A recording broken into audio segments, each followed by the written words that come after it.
We live in a world that runs from itself. A civilization that has learned to build skyscrapers, map the stars, and dissect the atom, yet trembles when faced with the simplest and most intimate truths of existence. Illness is hidden behind sterile walls. Death is silenced, euphemized, erased from daily language. Suffering is treated as a malfunction rather than a condition of being alive.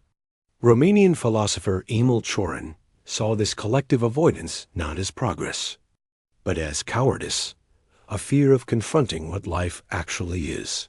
For Cioran, modern society is not sick because it suffers, but because it refuses to acknowledge suffering.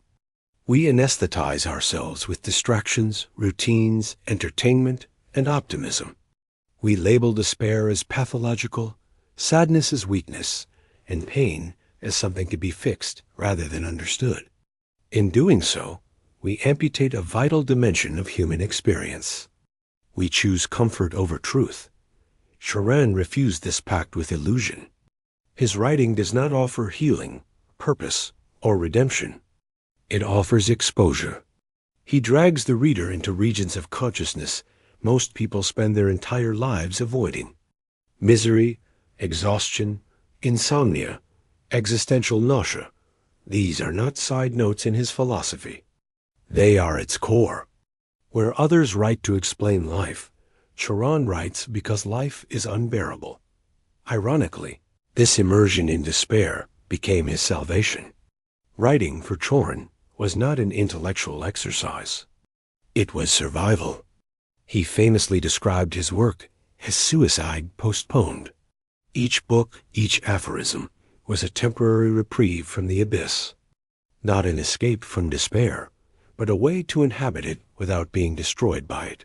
His first major work, On the Heights of Despair, was written in his early 20s, during years of insomnia, isolation, and emotional extremity. It is not a systematic philosophy. It is a cry, a series of eruptions from a consciousness stretched to its limits. The book lacks cohesion because despair itself is incoherent. It moves between themes not because Cioran was careless, but because suffering does not respect structure. To read Cioran is to feel lost, confused, overwhelmed, and this is precisely the point.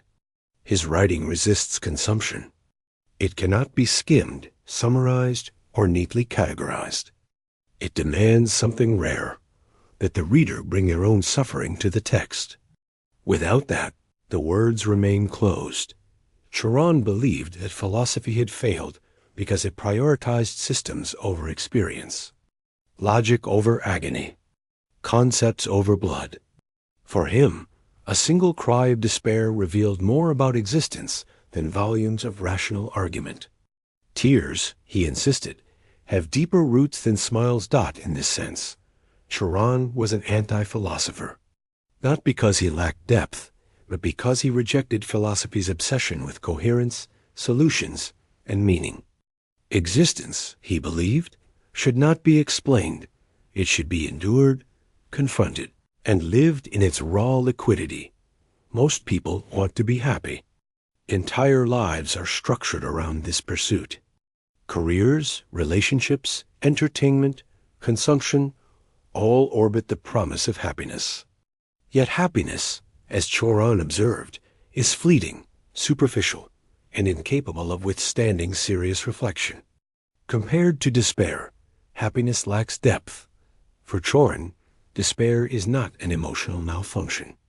It is lucidity, a heightened awareness of existence stripped of illusions. When despair descends, the veils fall away. We see ourselves without excuses, without narratives, without comforting lies. This is why despair feels unbearable, not because it is false, but because it is honest. Happiness distracts. Despair reveals. Civilization has invented countless mechanisms to flee this revelation. Religion assigns meaning to suffering. Morality reframes pain as virtue.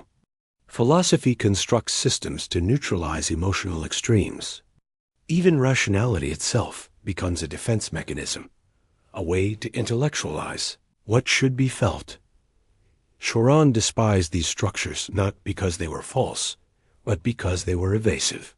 They soften life. They cool it down. They lower its temperature.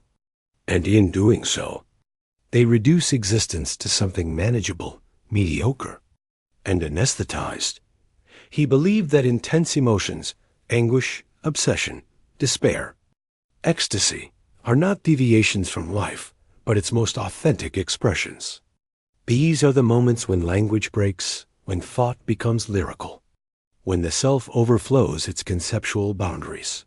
Love, he argued, turns everyone into a poet because rational language collapses under the weight of inner infinity.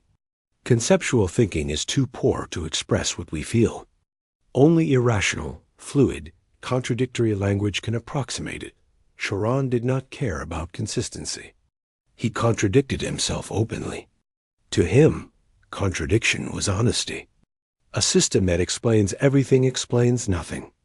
Life is inconsistent, chaotic, and cruel. Philosophy should reflect that, not conceal it. Failure, too, occupied a sacred place in his thought. To fail is to see through ambition, to be stripped of illusions about progress, achievement, and purpose. In a world obsessed with success, Cioran saw beauty in collapse. Failure exposes the fragility of the narratives we use to survive. This is why his writing resonates most deeply with those who have fallen into depression, loneliness, or existential exhaustion. Cioran does not offer hope, but recognition. He does not promise relief, but companionship in despair. And strangely, this honesty produces not nihilistic paralysis, but a deeper appreciation for life. Cioran himself, despite his writings, was often cheerful in public, not because he denied suffering, but because he had already confronted it fully. Creativity, he believed, was a temporary salvation from death, not a cure, not a redemption, a pause. And sometimes, a pause is enough. At the heart of Cioran's philosophy lies a brutal conviction. Life has no meaning. None has ever been found. None ever will be. Humans ask questions the universe refuses to answer. This silence is not tragic. It is the only truth. For animals, life simply is. For humans, life is a question mark, an irreversible one. This realization aligns Cioran with nihilism, but not the passive, apathetic kind. His nihilism is active, burning, and intensely lived. Meaninglessness is not a reason to die, he argued, but the only real reason to live. Once meaning collapses, illusion collapses with it. What remains is naked existence. Religious, ethical, and philosophical systems attempt to answer the question of meaning. Christianity promises salvation. Stoicism offers virtue. Buddhism offers escape from suffering. But for Cioran, these answers are human fabrications, attempts to soothe an existential wound that cannot heal. The absurd arises from this discrepancy. Humans crave meaning in a universe that provides none. Camus called this tension absurd. Cioran lived inside it. Unlike those who seek to resolve the absurd, Cioran embraces it. He refuses consolation. He refuses hope. He refuses transcendence. What he offers instead is the courage to endure reality without justification. This courage is rare. Most people flee into distraction, careers, entertainment, relationships, consumption. Happiness becomes a narcotic, a way to forget that nothing ultimately matters.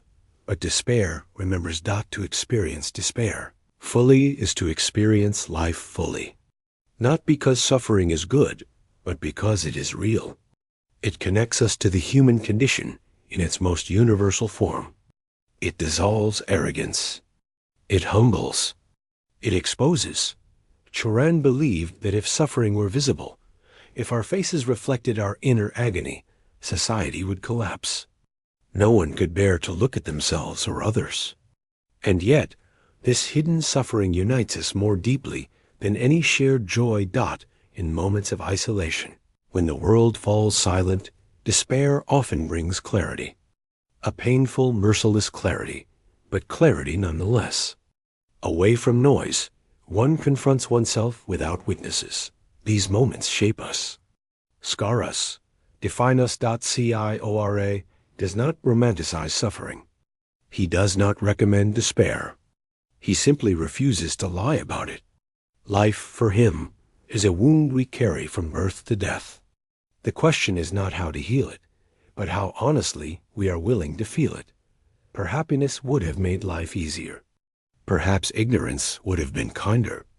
But depth demands payment, and so Cioran stands as a voice not of hope, but of truth, reminding us that to live without illusions is painful, yes, but also profoundly human.